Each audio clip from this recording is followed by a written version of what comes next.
Além do mais, a ansiedade dele é típica de quem está, supostamente. Olá, meu nome é Murilo Alves Pires, eu sou perito em análise de credibilidade, certificado internacional em FEGS. No vídeo de hoje eu quero te mostrar como você, advogado, pode ter melhores resultados com a consulta de um especialista em comunicação não verbal. Murilo, comunicação não verbal, o que é isso daí? É a mesma coisa que linguagem corporal? Linguagem corporal é o termo que ficou popularmente conhecido como comunicação não verbal. Então, sim, nesse caso, eles são sinônimos. Podemos utilizar a linguagem corporal, ou comunicação não verbal, como você preferir, para poder analisar ao quão credível é o depoimento de uma pessoa. Murilo, isso quer dizer detecção de mentiras? Sim e não ao mesmo tempo. Sim, porque extraoficialmente a gente conversa dessa maneira. Os estudos utilizados recebem nomes como deceit, deception, lies, que são engano, no sentido de enganar, e lie, que significa mentira. Então, sim, extraoficialmente a gente fala que é detecção de mentira. Porém, de uma maneira mais prudente, nós falamos análise de credibilidade, por uma questão de segurança mesmo. Murilo, não sou advogado, posso ver o seu vídeo? Claro que pode. Se você quiser dicas para a sua profissão, me segue lá no @Murilo Alves Perito, no Instagram, me manda mensagem e que se for uma ideia boa, a gente faz um vídeo legal para a sua profissão. Certinho? Então vamos lá. No vídeo de hoje vamos falar sobre a entrevista que foi dada no dia 13 de agosto de 2020 pelo deputado federal Eduardo Bolsonaro, filho do atual presidente da República, Jair Bolsonaro, para o programa Pânico na rádio Jovem Pan. Eles conversaram sobre diversos assuntos, dentre eles o caso de rachadinha, onde, supostamente, envolve seu irmão Flávio Bolsonaro. Só para contextualizar, rachadinha é quando um assessor que foi contratado pelo político eleito e trabalha em seu gabinete devolve parte do salário dele para esse político.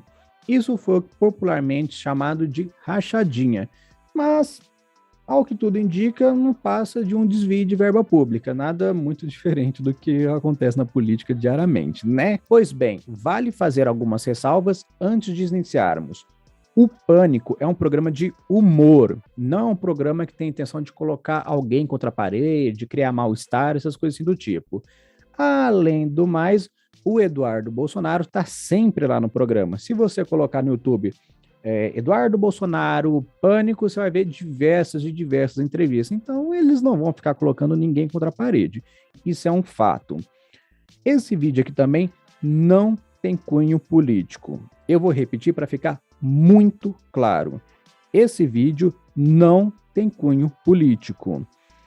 Aqui eu não tenho intenção de julgar, eu não tenho intenção de condenar ou inocentar, nem nada assim do tipo. Isso a gente deixa para os juízes, para os advogados, para os críticos de internet, seja para quem for. Aqui é só uma análise sobre a entrevista dada no dia pelo Eduardo Bolsonaro. E, além do mais, esse é apenas um trecho de um assunto muito complexo. Para a gente ter um panorama total, seria necessário os autos do processo, os depoimentos de outras testemunhas, outras evidências, uma série de outras coisas, ok?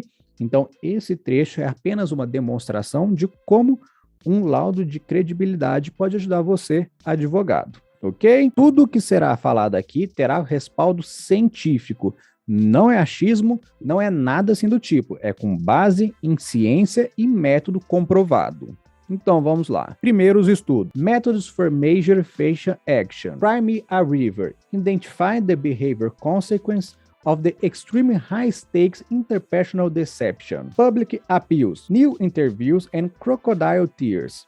An argument for multi-channel analysis. Tools to deception. Detecting deceive via analysis of verbal and non-verbal behavior. Livros. Telling lies. Emotion in the human face. What the Face Review. Facial Action Coding System. Investigator's Guide. Linguagem das emoções. erro de descartes. Os principais protocolos utilizados aqui é o FEX, que é um protocolo utilizado para mensurar os movimentos faciais, e o metaprotocolo, conhecido também como protocolo SCANS. Existem outros estudos também, só que eu vou colocar eles conforme for surgindo a necessidade, de maneira pontual, porque senão a gente vai ficar aqui até amanhã citando estudos e ainda assim não vai ser o suficiente, ok? A primeira coisa que nós temos que notar é a linha de base do analisado. A linha de base é nada mais nada menos que a maneira que ele se comporta naturalmente. Perceba que a linha de base do Eduardo muda após a pergunta do Samidana. Eu vou deixar o vídeo um pouco antes para você já ir se familiarizando com o comportamento padrão do Eduardo. É claro que nós vamos destacar aqui, mas fique de olhos bem atentos para você perceber as nuances. Entregar pro WO. Pera lá, vamos ver o que ele acha. Futuro, meu. Futuro. Cuidado com o cabo da senhora, querido. Glória a Deus. Ou você acha que vem... Você acha que a canhota tá morta ou o Ciro é forte? Nossa. Não, canhota nunca tá morta. Que isso. Não? Tem que respeitar. E a gente não subestima os nossos adversários, não. Em que pese ter um vídeo aí do Lula em que ele se gaba de uma eleição presidencial que não tinha ninguém à direita, que eram todos os candidatos de esquerda, eu acho que a esquerda não está morta, né? Eles são uma metamorfose ambulante, eles vão sempre mudando, eles vão vendo os erros e vão mudando. É igual em 2016, um documento que tem da Executiva Nacional do PT, em que eles avaliam o porquê que a Dilma estava enfrentando aquele impeachment. Eles falam que um dos problemas foi que eles não conseguiram fazer a promoção dos generais de maneira, vamos dizer assim, de acordo com o partido. Eles não conseguiram mudar os currículos militares para colocar, mesmo no meio militar, a ideologia marxista. Então a esquerda é muito perspicaz. Eles estão sempre mudando, falando o que o povo quer ouvir para tentar chegar ao poder. E uma vez no poder, eles vão e saqueiam tudo. É esse terror que a gente viu agora recentemente. Mas tem o Cirão, hein? O Cirão é bom, hein? Cirão é bom, reparem bem. Cirão é bom. Pergunta dura agora, do passado. Pergunta minha. Não, E tem o Barba dura. também, hein? A gente não pode terminar antes de fazer uma pergunta dura. Pode fazer. Muito dura. Seguinte, pra mim, rachadinha, e aí eu concordo com você, tem que investigar todo mundo, não é só o seu irmão, todo mundo tá errado, tem que ser investigado com o mesmo rigor.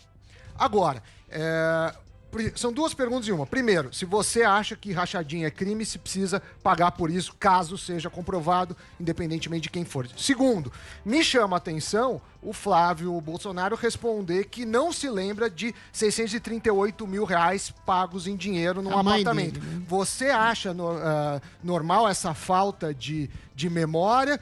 Ou você também paga as coisas em dinheiro, Eduardo? Primeiro, o que decide o que é crime ou não sou eu. Que tá na lei, sim, claro. Se Tô perguntando a sua opinião. Se uma conduta dele como criminosa ou de qualquer outra pessoa, que seja julgada à luz dessa lei. Agora, se eu pago no dinheiro, às vezes eu saco o dinheiro sim. No apartamento. Caixa eletrônico, etc. 600 mil, pago Eduardo. algumas coisas minhas em dinheiro e não vejo problema nenhum nisso. Se essa conduta for tida como um crime, eu desconheço, né? Se tudo estiver feito de acordo com a lei, sabendo de onde é que vem o dinheiro e etc., eu não vejo problema nenhum. Mas 600 mil para comprar um apartamento, ô Eduardo, parece que foi a sua mãe, a mãe do Flávio, que pagou. Você não acha muita coisa? O que ocorre? Eu prefiro... pela inflação. Para você esclarecer. Sim, as coisas sempre vêm de maneira muito enviesada. Sim. Eu, antes de dar uma declaração, eu prefiro não falar nada, porque eu não sei exatamente se foi essa declaração do meu irmão. Tem que primeiro saber qual é a declaração dele. Porque, por exemplo, voltando ao caso do AI-5, eu fiz uma brincadeira falando do AI-5. Aí foram lá no General Heleno e falaram: General, o Eduardo está defendendo a volta do AI-5. Aí o que o General Heleno faz? Poxa, isso é absurdo, quem está falando isso está louco. E aí depois voltam no Eduardo Bolsonaro. Eduardo, o General Heleno falou isso. Então ficam alimentando uma treta com base em uma coisa que nem se sabe se é verdade. Então eu prefiro não falar sobre esse assunto, sobre essa declaração, porque eu não ouvi. E outra coisa, como que o inquérito sigiloso, o procedimento sigiloso, a todo momento é vazado esse tipo de coisa? Agora, de fato, o Flávio mexia com compra e venda de apartamentos, né? Isso daí não é crime nenhum, ele fazia isso, conseguia tirar dinheiro, um dinheiro trabalhando dessa maneira, comprava na planta, vendia, etc., e não tem problema nenhum nisso daí, pelo contrário, até estimulou a aquecer a economia. Agora, querem fazer lembrar de coisas de 20 anos atrás, ou enfim, ficam pressionando ele para ver se ele consegue escorregar em alguma declaração, Eu, se fosse ele, eu faria a mesma coisa. Eu vou me resguardar. Se eu não tenho certeza do que aconteceu, como é que eu vou me antecipar e dar uma declaração que provavelmente será usada pelos meus opositores? Já que nesse processo sigiloso, tudo vem a público. Ô, Eduardo, os caras estão pulando do cavalo, né? Por exemplo, teve o Moro pulou do cavalo, Mandetta pulou do cavalo. Pera lá, pô. Qual que é a explicação desse tal de traidor, Eduardo? É Joyce Hasselman. É importante analisarmos que esse vídeo não possui delay. É comum em chamadas tipo essa daí, ter um delay entre quem pergunta e quem escuta. Fica aquele momento de constrangimento, que fica aquele silêncio, aquela coisa assim para quem tá vendo. Acontece, nesse tipo de chamada não existe delay. Essa informação agora é muito importante para a gente não marcar coisas que não deveríamos marcar, que é explicada apenas pelo delay do vídeo. Vamos às perguntas de Samidana. O que o Sami basicamente perguntou aqui foi: você acha que rachadinha é crime? Você acha normal a falta de memória do seu irmão? E para encerrar, você paga as coisas em dinheiro? Eu particularmente gostei das perguntas do Samidana. Tem um tom ali meio acusatório? Tem sim. Não é recomendado você fazer pergunta em tom acusatório. É sempre bom fazer em tom de conversa. Mas eu achei criativo, ainda mais que sai da pergunta do Flávio, do contexto de Flávio, e vai para o contexto de Eduardo. A gente vai analisar isso daí. Logo de início, durante as perguntas de Sami, podemos ver um aumento de ansiedade. Temos um sorriso social. Percebemos isso pela ausência de contração do orbiculares oculis, AU6, e a ausência de sincronia ao contrair o zigomático maior, AU12, levantando um lado de cada vez. Não tem nada de errado com o sorriso social, viu, gente? Mas, nesse contexto, segurando a ansiedade do jeito que ele está segurando, é para passar uma boa imagem. É uma imagem de que está tudo bem. Murilo, tem alguma coisa errada em passar a imagem que está tudo bem? Não tem nada de errado. Ele é um político, ele vive da imagem dele. Mas esse aqui é um sinal que casa com os outros que nós vamos falar agora. Temos um aumento do fluxo de piscadas. Em momentos de ansiedade, onde a pessoa tenta se controlar, é comum um aumento do fluxo de piscadas. O primeiro pesquisador que relatou esse fato chamou isso de efeito Nixon. Por quê? Pois o ex-presidente dos Estados Unidos chegou a piscar até 50 vezes em apenas 1 minuto durante seu impeachment. Veja a diferença entre esse momento e outro de maior relaxamento. Em seguida temos inspirada funda, que é outro sinal em contexto de ansiedade, gestos pacificadores. Em momentos assim, é comum o autotoque para se acalmar. Lubrificação labial. Em momentos de nervosismo, é comum mudanças no sistema gastrointestinal. Nisso, nossa boca pode ficar mais seca, sendo necessária a lubrificação mecânica. Essa lambidinha que ele dá assim. E aqui nós temos a nossa primeira microexpressão facial emocional, caracterizada pela contração do AUL10B. É uma microexpressão de desprezo. Ele não gostou muito dessas perguntas. E aqui em seguida nós temos o combo incômodo total. Temos inspirada funda, aumento do fluxo de piscadas, e ele faz esse movimento irregular. Ele está muito desconfortável enquanto o Sami vai fazendo essas perguntas. Aqui nós percebemos que o Eduardo ficou incomodado com essas perguntas. Não é para menos. É um camarada que vive da imagem dele e tudo mais. Não quer dizer muita coisa nesse momento.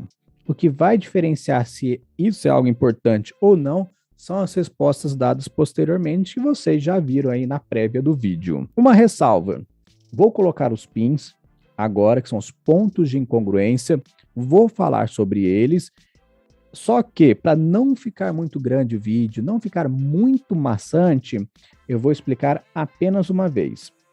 Quando surgir novamente o pin, e vai surgir, eu não vou explicar, só vou passar brevemente, ok? Senão vai ficar muito grande o vídeo. Você também paga as coisas em dinheiro, Eduardo? Nesse primeiro momento, nós temos um S1, de acordo com o protocolo SCANS, e um F5. O S1 é esse delay, essa demora para ele começar a responder. Lembra que eu falei da falta de delay lá no início do vídeo? Pois bem, Se tivesse delay na conversa entre o Eduardo e o pessoal do Pânico, isso não seria marcado, mas como não tem, ele acaba sendo marcado. Esse delay, conforme mostra o estudo The Voice of the Seat, está fortemente ligado à carga cognitiva e à necessidade de ganhar tempo para pensar uma resposta satisfatória. Em seguida, nós temos um sorriso falso, que pode ser compreendido como a tentativa de passar a impressão de que está tudo bem. Percebemos que esse sorriso é falso pela contração. Ele chega bruscamente ao seu ápice e se desfaz rapidamente também. E não se enganem, esse sorriso foi para também ganhar tempo. É para passar uma imagem que está tudo bem, que não se importa? É. Mas é para ganhar tempo também. A gente sabe como é que funciona. Primeiro, o que decide o que é crime ou não sou eu. O que tá na lei, sim, claro. Se tô perguntando a sua opinião. Uma conduta dele como criminosa... Temos outro PIN S1, que é alteração no fluxo de fala, mais evasividade, um S2. Falar mais rápido sobre um assunto demonstra ansiedade, além de ser uma forma de passar rapidamente sobre aquele assunto espinhoso que você não gostaria de estar falando. Além da evasividade, onde o Sami pergunta o que ele acha de rachadinha, se é crime ou não. Ou seja, a pergunta é sobre a opinião dele e está muito clara. A resposta de Eduardo é: quem define o que é crime ou não, não sou eu, é o que está na lei. Aqui já configura a evasividade.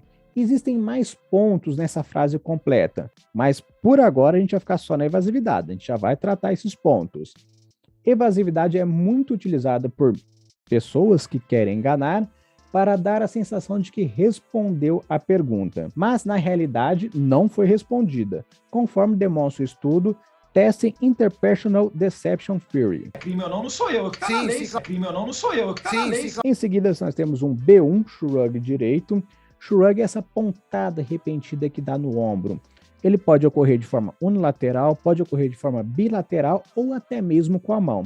Esse sinal é muito comum em momentos de incerteza e dissimulação.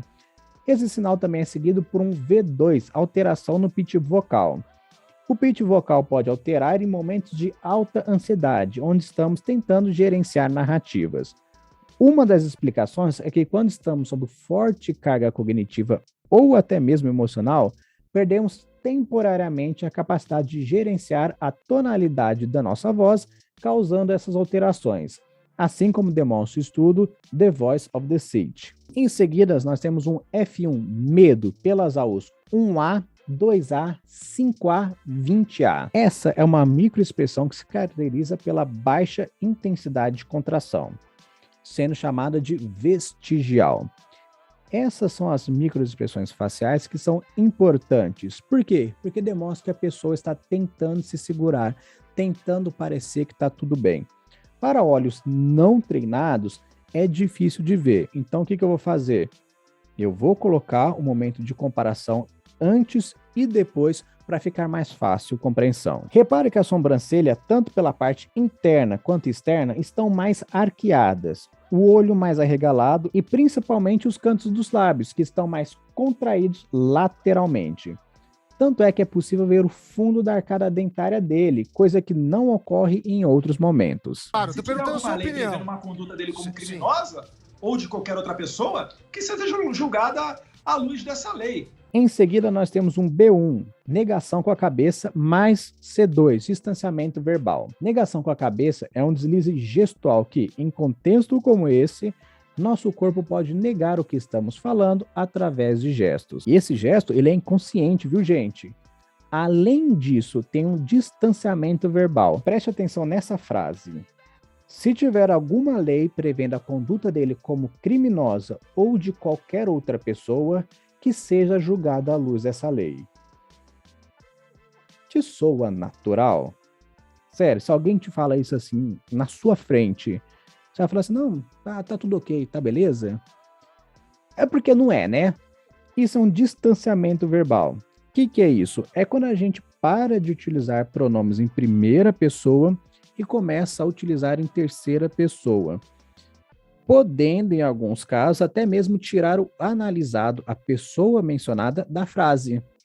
Olha a volta gigantesca que ele dá para falar dessa situação toda. Estudos como Online and Being Lied to, a Linguistic Analysis of Deception, demonstram que A pessoa que está dissimulando costuma, além de parar de utilizar os pronomes em primeira e passar a utilizar em terceira pessoa, ela dá essa volta gigantesca, ela fala mais palavras do que as pessoas que não estão dissimulando, as pessoas que estão falando a verdade.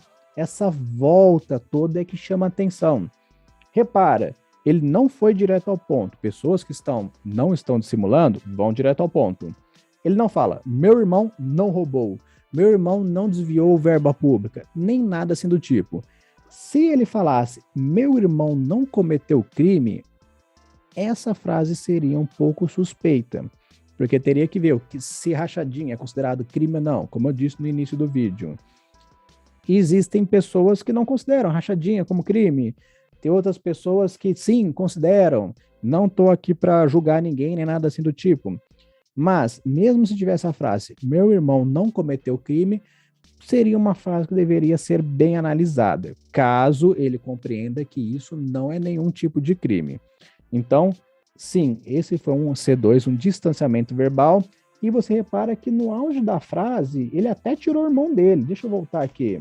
Ó, se tiver alguma lei prevendo a conduta dele como criminosa ou de qualquer outra pessoa que seja julgada à luz dessa lei. Que qualquer outra pessoa, ele não fala sobre isso. Dá a entender que é o do Flávio, mas esse tipo de resposta que dá a entender, ela é muito perigosa. Ou de qualquer outra pessoa que seja julgada à luz dessa lei. Qual a lei exatamente? Não tem nada sobre isso, não fala nada sobre isso. Não é à toa, não é por acaso que ele utilizou essas palavras, de acordo com os estudos citados. Então, eu falei prevendo uma conduta dele como criminosa? Em seguida, outro C1, alteração no fluxo de fala. B1, Schurag direito. B5, aumento no fluxo de piscadas. De acordo com o estudo Reading Between the Lies, pessoas que contavam histórias enganosas possuíam uma taxa de piscada até 2 vezes maior do que quem contava a verdade. Conduta dele como criminosa ou de qualquer outra pessoa que seja julgada à luz dessa lei. V2, alteração no pitch vocal. S1, quebra do fluxo de fala. F1, medo pelas AUs. 5A, 20A. Novamente, com a microexpressão de medo. Ele está tentando se controlar. B1, negação com a cabeça. V2, alteração do pitch vocal. B1, shrug direito. F1, medo pelas AUs 5B e 20A. Essa primeira dica para quem está interrogando alguém. Não faça várias perguntas ao mesmo tempo. Quando você faz isso, você dá a opção da outra pessoa que está respondendo escolher o que ela vai responder e o que ela não vai responder. E você nem vai perceber que ela fez isso. Aqui faltou a pergunta, você acha normal essa falta de memória do seu irmão? Se você for reparar, ele não respondeu ela. Ele se estendeu muito na primeira pergunta, ele se estendeu muito na outra pergunta, quando perguntam se ele paga as coisas em dinheiro também, e todo mundo esqueceu dessa terceira e última pergunta. Então, cuidado ao fazer várias perguntas ao mesmo tempo. Quando a gente recebe um estímulo, nosso cérebro reage a esse estímulo em até 7 segundos. Até 7 segundos ele está respondendo exclusivamente a esse estímulo. É claro que, conforme a pessoa vai respondendo e vai falando, esse tempo ele vai aumentando. Ela ainda está respondendo, como a gente pode perceber aqui, a esse estímulo. Por isso que deve ser feita uma pergunta de cada vez também. Você faz uma pergunta, ela vai responder, vai dar diversos sinais não verbais, até mesmo verbais. Aí depois você faz outra pergunta, ele dá diversos sinais verbais e não verbais, e assim por diante. Inclusive, é dessa maneira que a gente faz o uso estratégico de evidências. Mas esse é um assunto para um outro vídeo, um outro momento. Se inscreve no canal, já aproveita agora, se inscreve no canal, ativa o sininho, faz todas essas coisas para você já ficar esperto quando surgir os próximos vídeos. Agora, se eu pago no dinheiro, às vezes eu saco o dinheiro sim. No apartamento. Caixa eletrônico, etc. 600... Nós temos negação com a cabeça mais mudança no pitch vocal mais evasividade. Aqui se configura evasividade, pois ele foi perguntado se paga as coisas de alto valor em dinheiro, tipo um apartamento, que é o caso do irmão dele.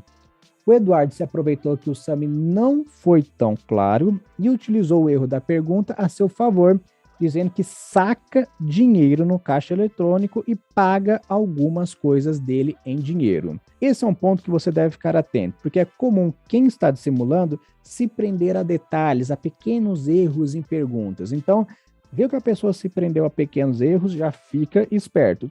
Todo mundo entendeu que o Sami estava falando de coisas de alto valor. Tanto é que teve acho que o Adrilles, ele até chega e fala assim, não, mas é apartamento. Teve outros intercâmbios também, mas apartamento.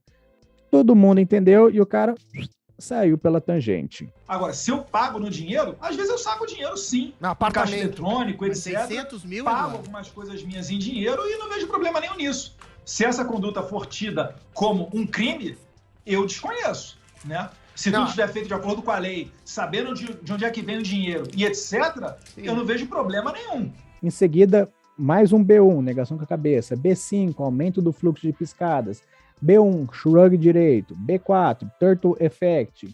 V2, mudança no pitch vocal. Em seguida, mais mudança no pitch vocal. Ele dá mais uma desafinada. Um S1, fluxo vocal. V1, diminuição do volume vocal a dizer né. Essa diminuição do volume vocal é muito comum em momentos de incerteza. O que é um tanto quanto estranho, ainda mais eu falar a palavra né. Essa né é para ter um reforço, para ganhar um tempo, ter mais segurança. Quando a gente fala mais baixo, é porque não estamos tão seguros assim. Por exemplo, o camarada chega atrasado em casa e a esposa pergunta, onde você estava? Ah, eu estava ali no trabalho, né? Aí, e as coisas ficaram... Demorou um pouco lá, ficou meio complicado o trabalho. E eu já atrasei. Esse tipo de coisa pode sim acontecer em momentos de incerteza e, como deu o exemplo aqui, o camarada não estava no trabalho, estava em outro lugar fazendo outra coisa. Em seguida, F1. Medo pelas A1s, 1A, 2A, 5A e 20A. Bom, aqui nós encerramos a segunda parte. Vamos agora para a terceira e a conclusão, juntando tudo isso daí, eu vou falar mais para o final. Aqui, por enquanto, eu estou ilustrando e explicando os principais pontos. Mas 600 mil para comprar um apartamento, ô Eduardo, parece que foi a sua mãe, a mãe do Flávio, que pagou. Você não acha muita coisa? O que ocorre? Eu prefiro... Então, em seguida, nós temos um F1. Desprezo pela UR10B. Esse desprezo, gente, você pode ter certeza que é pela insistência na pergunta. Você pode ter certeza disso daí. B4, afastamento corporal. B3, pacificadores. S1, mudança no fluxo verbal. Repara nessa frase que ele diz: Adrilles, eu prefiro, e é interrompido. Guarda essa frase. P5, aumento do fluxo cardiorrespiratório. F1, medo pelas AUs 5A e 20A. Sim, as coisas sempre vêm de maneira muito enviesada. Sim. Eu, antes de dar uma declaração, eu prefiro não falar nada. B2, ilustrador fora de sincronia. Esse é um forte ponto que indica discurso preparado. Quando nós estamos falando, de acordo com o estudo Movements with Precise Meanings, é normal a gente gesticular no ritmo, é normal ter uma sincronia de fala, a gente gesticula no ritmo da nossa fala e a gente gesticula também na sincronia de tudo aquilo que a gente fala. Quando quebra essa sincronia, é um indicador de discurso ensaiado. Inclusive, ele começa com aquela frase que eu falei para vocês guardarem. Ele fala anteriormente, Adrilles, eu prefiro, e agora ele inicia a conversa da mesma maneira. Eu prefiro, e o Eduardo é um cara que gesticula bastante. Você podemos perceber que lá no momento que ele fala mais cedo, que ele fala, a esquerda ela vai entrando, ele vai gesticulando dessa maneira. Quando ele fala do general Heleno, ele faz lá, o pessoal vai lá no general Heleno. Inclusive tem um bônus nesse momento, todo esse tempo que ele está falando do Eduardo. Como eu disse, ele gesticula muito. Ele fala, a esquerda faz assim, o general Heleno, ele faz assim. Ele gesticula bem nos momentos de descontração. Na hora que ele começa a falar do irmão, ele para. Ele, parou, não gesticulou, nem nada assim do tipo. Ele deu uma congelada.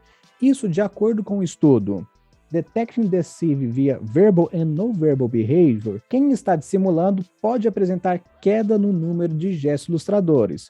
E como já falamos, O Eduardo Bolsonaro é um cara que gesticula bastante, ilustra bem o que ele disse. Existem outros sinais que ele dá ao longo do vídeo, como por exemplo, ele faz um S3, manutenção da aparência, falando que o irmão dele até ajudou. Pelo contrário, ele até ajudou a aquecer a economia, essas coisas do tipo.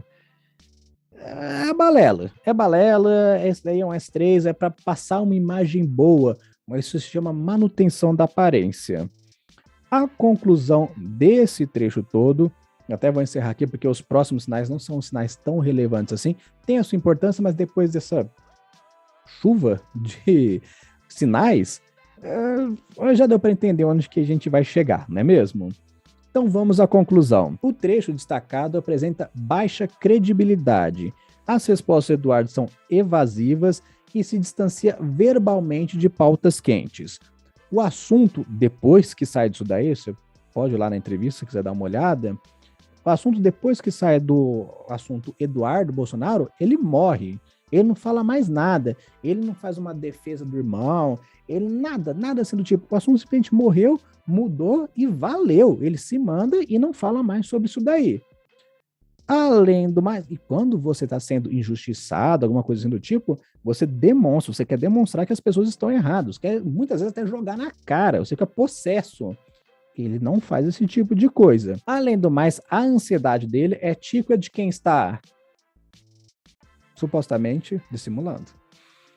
O medo experienciado nesses momentos pode ser caracterizado como detection apprehension, que é quando a pessoa tem medo de ser pega ali na mentira que ele está contando. É uma situação complicada. Se a gente fosse colocar isso em um laudo, teria que ser muito bem feito, muito bem explicado, mais ou menos similar ao que a gente fez aqui no vídeo, mas tem que ser muito bem explicado na conclusão.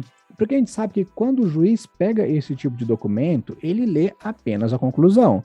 Se chamar muita atenção dele, ele lê o restante do documento. E não é por menos, o cara tem muitos documentos de diversos processos diferentes para analisar. Então, acontece, é assim mesmo. A conclusão tem que estar muito bem feita, muito bem embasada, para chegar na mão do juiz e o juiz olhar assim, opa, peraí, isso aqui é interessante. Eu não sei como é que funciona esse tipo de investigação, mas se eu fosse o camarada que está investigando, eu chamaria o Eduardo Bolsonaro. Com toda certeza ele sabe de detalhes dessa situação toda.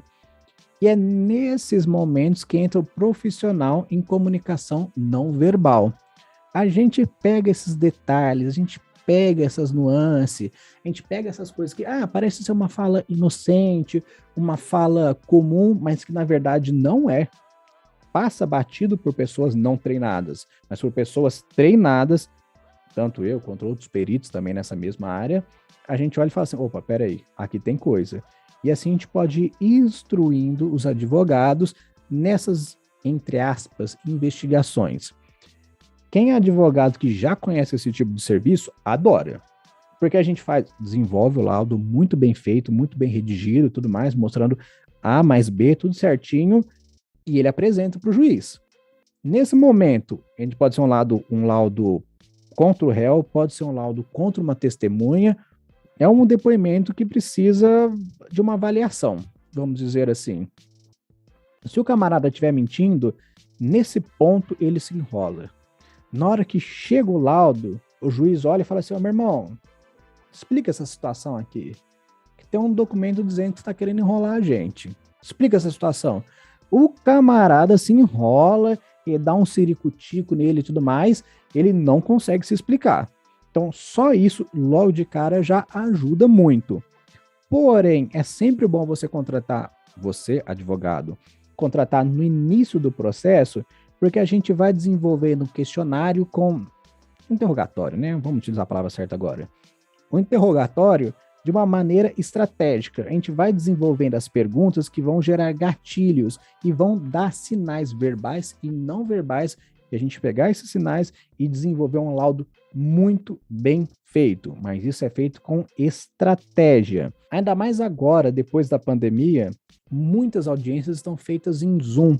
Isso faz com que a gente possa analisar aquela pessoa que já estamos investigando de uma maneira mais precisa. A gente pode dar o suporte para o advogado em tempo real.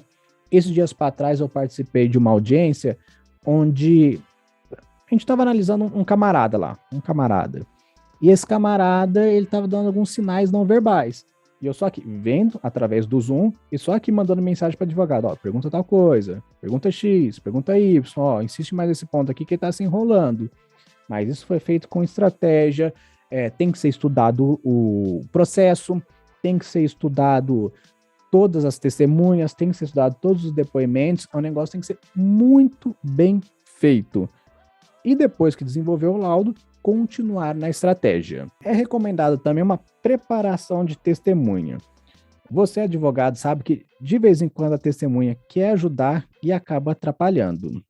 No meu primeiro caso que eu peguei junto com o pessoal da Academia de Linguagem Corporal, teve um camarada que, vamos dizer assim, ele já estava preso, inclusive, ele foi preso por homicídio e, vamos dizer assim, teve uma briga territorial. Vamos dizer assim, esse camarada estava preso por homicídio. Aí ele chamou lá as testemunhas para testemunhar a favor dele, tudo mais, testemunha fraca pra caramba. Só que teve um senhorzinho que ele quis ajudar e ele atrapalhou tudo. Na hora que eu vi, eu falei assim, nossa, cara. Ele falou, o fulano de tal é uma pessoa muito boa, muito caridosa e tudo mais. Assim, ele protege muito a terra dele, né? Ele protege com muita força. Mas tirando isso, ele é uma pessoa legal. Já ajudou muito a nossa cidade. Pois é. O cliente estava respondendo o processo por mandar matar um camarada. Não tão camarada assim, né? Você não mandava matar. E a testemunha a favor dele, na verdade, contou contra o cara. Mais incriminou do que ajudou. Então, e é claro que o senhorzinho fez isso de muito bom grado. Ele quis ajudar. Ele achou que estava ajudando, mas não estava.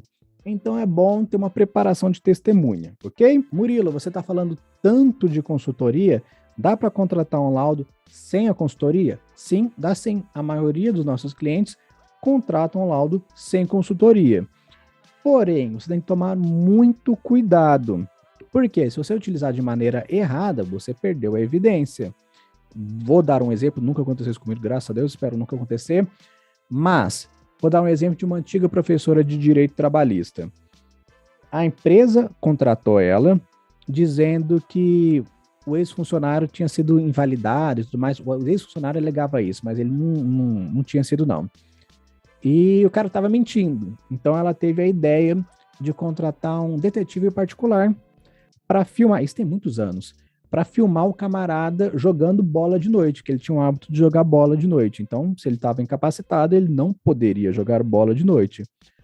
E, dito feito, o detetive foi lá, filmou o cara, mas estava de noite e a câmera não era boa. Dava para ver que era o cara? Dava para ver que era o cara, mas não dava para ver com 100% de clareza. Ela anexou a prova no processo. No dia da audiência, o reclamante virou e falou: não, esse daí é meu irmão, é que a gente é muito parecido. Pronto, perdeu a prova. Já era, se lascou. O cara pensou bem, foi esperto. Mas assim, faltou o detetive particular ter ido lá conversar com as pessoas, coloca uma escuta, alguma coisa assim do tipo, fala, eu sou de outra cidade, eu vi aqui o pessoal assim assado jogando bola, eu gosto de jogar bola, vocês jogam sempre aqui? Ah, sim, joga sempre aqui. Ah, vocês fazem isso aqui, não sei o que, isso que mais? Ah, não sei o que, isso que mais. Beleza. E, qual que é o seu nome? Gostei de você, você é gente boa. Ah, meu nome é fulano de tal. Ah, e aquele outro cara que tá ali no fundo? Ah, aquele é o Beltrano. Pronto, já pegou o nome do camarada. E fica difícil fugir dessa maneira. Então, faltou um pouco ali de jogo de cintura, de um pouco mais de esperteza, vamos dizer assim, de boa vontade. Então tem que tomar muito cuidado com esse tipo de coisa, porque senão você, assim como o exemplo que eu dei, você pode acabar perdendo a prova.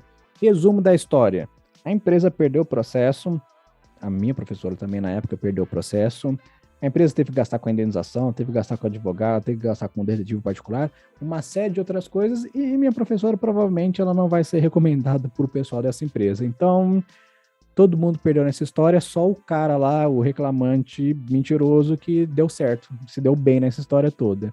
Então, tome cuidado. Dá para usar sim o laudo de maneira separada? Sim, dá, vai ser muito útil. Mas tome cuidado, faça isso com estratégia. Ainda, pleno 2022, claro, mas ainda existem pessoas que acham que vão ganhar processo no berro. Tem muito advogado assim, e não é assim que funciona. Quanto mais evidência, quanto mais estratégia você levar para o seu processo, melhor. Melhor são as chances de você convencer o juiz. Se o outro lado quiser vencer as coisas no berro, ele vai se rascar, vai se enrolar todo. Então, se prepare e tenha estratégia. Murilo, dê exemplos de pergunta para não ficar no exemplo anedótico ali, aquela coisa. Sim, dou exemplos de pergunta. Sempre faça perguntas abertas. Claro que vai variar de caso para caso. Mas quanto mais perguntas abertas você fazer, é melhor. Vamos supor que um fulano de tal roubou um item X. Se você apertar, fulano de tal, você roubou o item X, ele vai falar que sim ou que não. Se ele falar que sim, resolveu o caso, você vai para casa, tá tudo certo. Mas ele não vai falar, ele vai falar que não. Então, você meio que perdeu uma pergunta. O que você faz? Fulano de tal, quem roubou X? Ele vai falar, blá, blá, blá, blá, blá, vai dar os sinais aí, ele vai falar que foi Beltrano. Qual que é a sua relação com Beltrano? Aí já começa a ficar um pouquinho mais complicado. Ele vai falar, por que Beltrano iria roubar tal coisa? E você vai contornando o camarada até chegar no momento que é ele, que não tem muito, todo mundo percebe, não tem muito o que ser dito. É o camarada ali e pronto, acabou. Como eu disse, cada caso é um caso, parece simples, mas não é. Uma coisa que você pode fazer também é pedir para ele recapitular a história de frente para trás. Por exemplo, isso não é fácil fazer, você tem que fazer sem a pessoa perceber que está sendo feita. Só recapitulando, legal, aconteceu X, aconteceu, mas antes de X, aconteceu Y ou aconteceu W? Você faz isso de momentos que ele já falou, porque se a história estiver ali dentro de um script na cabeça dele, ele vai se embananar, ele vai ter problema. Isso faz com que ele perca detalhes importantes. Então, contar a história de frente para trás é uma técnica que ajuda, não é fácil utilizar, mas ajuda sim. Perguntas fechadas são somente para conduzir a entrevista. Vamos voltar aqui ao caso do Eduardo, por exemplo. Vamos supor que somos o Sami perguntando. Eduardo, explica essa acusação. Veja bem. Ele vai falar... Você acha que seu irmão praticou rachadinha? É bom utilizar de eufemismo. Por quê? Por mais que a rachadinha não seja uma palavra lá muito legal, é melhor do que... Você acha que seu irmão desviou dinheiro público, seu canalha? Não vai dar certo isso daí. Você acha que seu irmão roubou dinheiro? Não vai dar certo. O cara se fecha e acabou, já era. Então, é bom utilizar de eufemismo para o cara não se fechar. Então, você acha que seu irmão praticou rachadinha? Aí é uma pergunta fechada para direcionar. Ele vai dar a resposta dele, vai falar que não, obviamente. Mas, Eduardo, comprar um apartamento em dinheiro é estranho. Aí o camarada já começa ali a se enrolar. Se você for reparar nessas perguntas, está faltando a palavra por quê. Isso é um negócio que eu aprendi com um dos melhores peritos em análise de credibilidade que tem no Brasil, que é o Anderson Carvalho. Inclusive, tem vídeo com ele aqui no canal. É o caso do Nego do Borel e a Daiane de Mello. Se eu não me engano, a gente fala sobre falsos positivos. Por isso que a gente tem que tomar cuidado com ver um sinal e achar que, nossa, descobri toda a situação. Não é assim que funciona. Mas eu aprendi isso com ele. Quanto mais a gente evita a palavra por quê, melhor. Por quê? Quando a gente faz uma pergunta de por quê, a pessoa ela racionaliza. Por que você fez tal coisa? Ela vai ficar pensando num bom motivo para ter feito aquilo lá. Quando você pergunta, por exemplo, Eduardo, comprar um apartamento em dinheiro é estranho. Você deixa em aberto para ele responder, o cara e vai começando a se enrolar. Veja também que eu só estou utilizando de informações que foram dadas nesse vídeo. Para mais informações, nós teríamos que ver os autos, todas essas coisas do tipo, ok? Continuando. Ô Eduardo, vamos voltar no Sami e na pergunta que ele não respondeu. Eduardo, é meio estranho o seu irmão não lembrar disso, você não acha? Tá certo que aqui já tem um tom mais acusatório, então vai depender das respostas anteriores que foram dadas. E todas as respostas que foram dadas, você tem que guardar essas informações para poder usar futuramente, ok? Vai falar, vai dar a resposta dele e tudo mais. Quais bens em alto valor você compra em dinheiro? Carro, apartamento e coisas assim do tipo. Aí vai ficar difícil, você vai se incomodar, não tá legal, ok?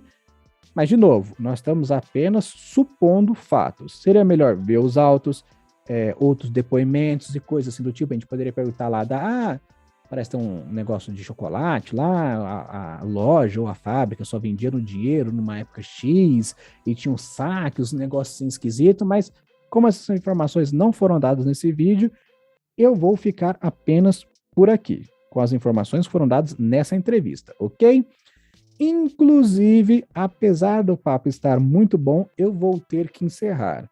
Primeiro, porque senão a gente fica até amanhã aqui. São 5 horas de vídeo, facilmente falando sobre diversas abordagens que nós poderíamos ter, e diversos sinais que nós poderíamos analisar. E segundo, é que ninguém entrega todo o ouro logo de primeira, não é mesmo? Então você vai ter que se inscrever no canal, ativar o sininho, se puder, compartilha com quem precisa. Se você tiver achado interessante, faz um comentário. Se você tiver mais pergunta, vá lá no meu Instagram, @MuriloAlvesPerito. Tem coisa que eu só posto lá e tem coisa que eu só posto aqui no YouTube. Então, é bom seguir nos dois lados, certo? E, bom, é isso daí. Fico por aqui hoje e até mais.